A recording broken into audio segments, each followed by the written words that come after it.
Hello friends, स्वागत करुछि आपणकर प्रिय चैनल नमिता जॉब टिप्स को। ओडिशा होमगार्ड पाई आसी जाइछि नुआ नोटिफिकेशन केउ जिल्ला रे आसीछि एवं केते कोन वैकेंसी रहिछि, केमिति अप्लाई करिवे, केमिति आपणकर सिलेक्शन रहिबो, कौन कौन टेस्ट दबाकू पड़िबो, ए सबु डिटेल्स एही वीडियो रे डिस्कशन करिबा।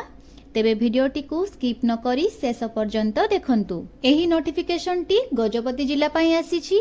तेबे नोटिफिकेशन टी केबे आसीछि? 24/2/2025 रे आसीछि। एहार अप्लाई करिवार फास्ट डेट रहिछि केते 27/2/2025। तेबे एहार लास्ट डेट टी केबे अछि? 13 मार्च 2025। 13/3/2025 तारिख पूर्वरु एही फॉर्म टी को अप्लाई करि नेबो। तेबे मोट उपरे 15 दिन हातरे रहिछि। 15 दिन भितरे एही फॉर्म टी को अप्लाई करि नेबो। एही फॉर्म टी निज निज जिल्लार एरिया पुलिस स्टेशन रे एही फॉर्म टी मिलिबो। दुईटी लैंग्वेज रे फॉर्म मिलिबो, गोटे हैला इंग्रजी आ गोटे हैला ओडिया। आपणकर जेउ फॉर्म टी दरकार थिबो सेही फॉर्म टी फिलअप करी अप्लाई करि नेबे।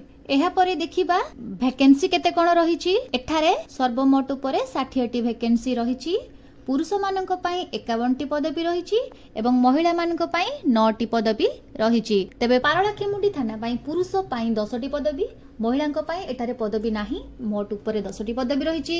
एहा परे काशीनगर थाना पई पुरुषंक पई 3 टी पदवी, महिलांक पई गोटे पदवी रहिछि। मोट उपरे 4 टी पदवी रहिछि। एहा परे गुरांडी थाना पई पुरुषंक पई 5 टी पदवी एवं महिलांक पई पदवी संख्या नाही, तेणु मोट उपरे 5 टी पदवी रहिछि। एहा परे देखिबा गारबंध थाना पई पुरुषंक पई 5 टी पदवी एवं महिलांक पई 2 टी पदवी रहिछि, तेणु मोट उपरे एठारे 7 टी पदवी रहिछि। एहा परे देखिबा सेरंग थाना पई पुरुषंक पई 4 टी पदवी एवं महिलांक पई एठारे पदवी नाही, तेणु मोट उपरे 4 टी पदवी रहिछि। रायगड़ा थाना पई एठारे पुरुषंक पई गोटे पदवी एवं महिलांक पई पदवी संख्या नाही, तेणु मोट उपरे एठी गोटे पदवी रहिछि। एहा पर देखिबा आर उदयगिरी थाना पई पुरुषंक पई 9 टी पदवी एवं महिलांक पई गोटे पदवी रहिछि, तेणु मोट उपरे 10 टी पदवी रहिछि। एहा परे रामगिरी थाना पई पुरुषंक पई रहिछि 2 टी पदवी एवं महिलांक पई रहिछि 2 टी पदवी, मोट उपरे 4 टी पदवी रहिछि। एहा परे मोहना थाना पई पुरुषंक पई गोटे पदवी एवं महिलांक पई 2 टी पदवी रहिछि, सो मोट उपरे 3 टी पदवी रहिछि। एहा परे अडवा थाना रे 11 टी पुरुषंक पई एवं महिलांक पई गोटे पदवी रहिछि, मोट उपरे 12 टी पदवी रहिछि, तेणु पुरुषंक पई एठारे 51 पदवी एवं महिलांक पई 9 टी पदवी, सर्वमोट रे एठारे 60 टी पदवी रहिछि। तेबे आसंतु देखिबा एलिजिबिलिटी क्राइटेरिया कोन कोन रहिछि, डिस्कशन से सब विषय रे करबा। तेबे सबु जिल्ला पई एलिजिबिलिटी क्राइटेरिया समान रहिबो। तेबे बयस सीमा देखिबाकू गले जनवरी 1 2025 सुद्धा 20 वर्षरु कम किंबा 60 वर्षरु ऊर्ध्व होई नथिबो। एहार अर्थ 20 वर्षरु 60 वर्ष भितरे पुरुष किंबा महिला माने एहाकू अप्लाई करि परिबे। एहा सबु जिल्ला पई समान एलिजिबिलिटी क्राइटेरिया रहिछि। एहा परे देखिबा क्वालिफिकेशन कोन रहिछि। क्वालिफिकेशन रहिछि अति कम रे पंचम श्रेणी पास करिथिले एही जॉब टी को अप्लाई करि परिबे। एहा परे रहिछि जने ओडिया भाषा पढि पारुथुबो, लेखि पारुथुबो एवं कहि पारुथुबो दरकार। एहा परे से जने भल नैतिक चरित्रर अधिकारी होइथिबे एवं कोनोसी फौजदारी मामला रे विचारर सम्मुखीन होई नथिबे किंबा कोनोसी फौजदारी अपराध पाई दोषी साब्यस्त होई नथिबे।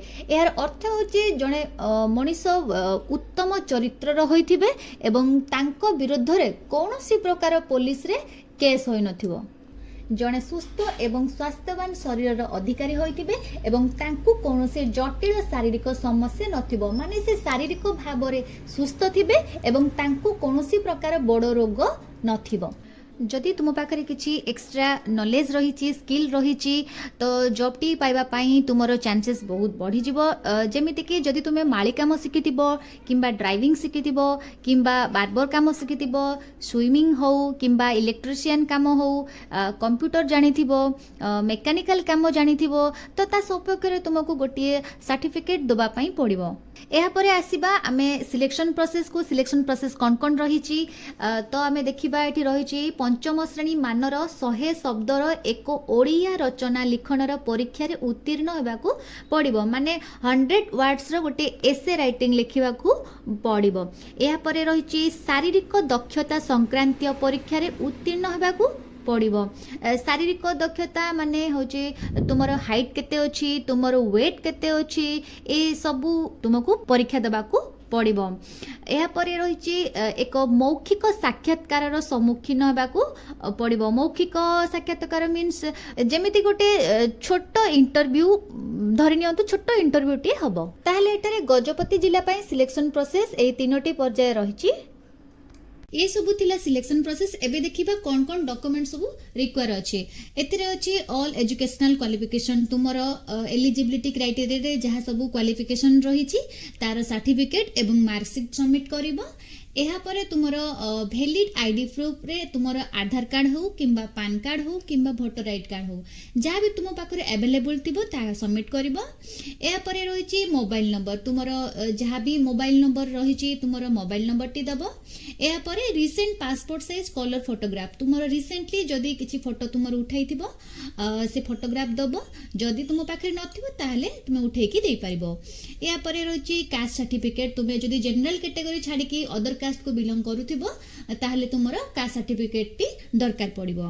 एहा परे रहिछि रेसिडेंट सर्टिफिकेट तुमर एड्रेस प्रूफ पई तुमर जहाँ भी रेसिडेंट सर्टिफिकेट रहिछि तुमे ता सबमिट करिवो। ए सबु थिला तुमर डॉक्यूमेंट्स गुडी को तो अप्लाई करबा पूर्वरु एही डॉक्यूमेंट्स गुडी को पाखरे रेडी करी रखिथिबो। तो फॉर्म टी को किपरि अप्लाई करिवो एहार फुल डिटेल्स वीडियो मु नेक्स्ट रे नै आसीबी। तो इनफॉरमेशन टी किपरि लागिला निहाती भाबरे कमेंट रे जणाइबो एवं लाइक एवं सब्सक्राइब करिवो।